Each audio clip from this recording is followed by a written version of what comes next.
জলমগ্ন মতিঝিল, হাঁটু পানি আর পায়ের নিচে কোথায় গর্ত, কোথায় ম্যানহোল বোঝার কোনো উপায় নেই। ফুটপাতের কোথাও কোথাও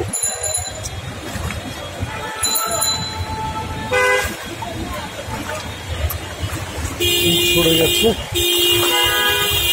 সেই জায়গাগুলো হঠাৎ করে পায়ে পড়লে পা ধরে যাচ্ছে মানুষ নিচে। এখানে উঁচু, আবার সাবধানে বিশেষ করে পাথর করছে। আর এই যে গাড়িগুলো যাওয়ার সঙ্গে সঙ্গে একটা ঢেউ দিচ্ছে আর হাঁটুর উপর পর্যন্ত পুরোটাই ধুয়ে যাচ্ছে।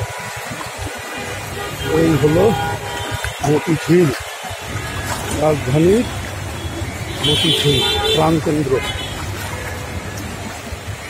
সব গাড়ি আটকে রয়েছে পাঁচ বৃষ্টির কারণে। এই পথে কোনো উপায় নেই। রাত ভোর বৃষ্টি হয়েছে, ভোরে বৃষ্টি হয়েছে। এই বৃষ্টি পানিগুলো বের হওয়ার কোনো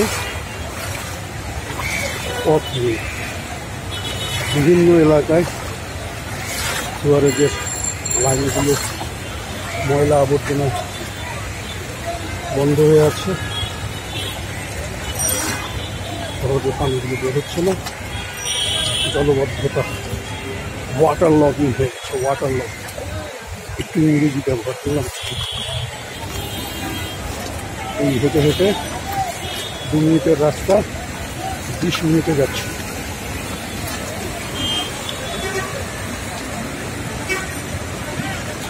আগে একটা বিআরটিসি মিস করলাম, মনে হলো বিআরটিসিটা আর যাবে না।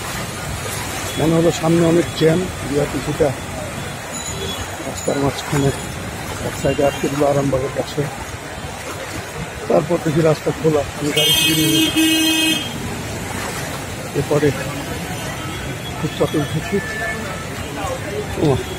দেখি সামনে রাস্তা ফাঁকা, বিআরটিসি একটা বেঁধে দিল। শুকনো দিন না, ইচ্ছে করলেই দৌড়ে গাড়িটা ধরা যায়।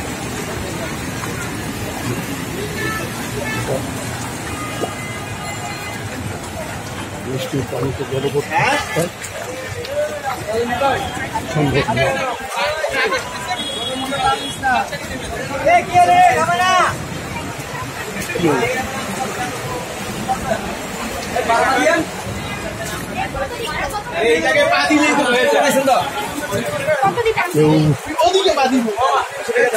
ওদিকেই পা দিব।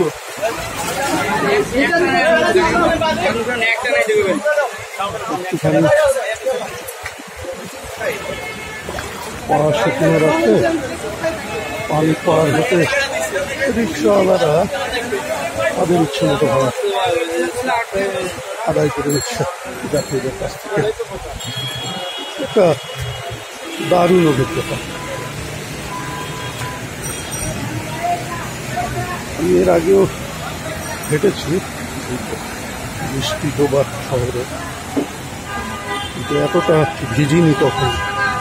আজকে হাঁটুর উপর পর্যন্ত, পুরো পর্যন্ত কাপড় ভিজে গেছে। এই নটরডেমের সীমানা পার হলাম, কালভার্ট রোডের কাছে এসে এখন মনে হচ্ছে এপাশে আর পানি নেই।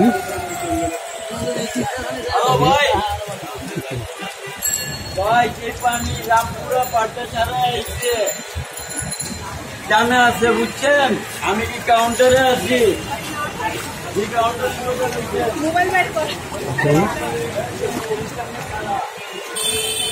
এই অবস্থাতে যাওয়া, এই শুকনো রাস্তা পেয়ে গেছি এখন। এদিকে আর পানি নেই।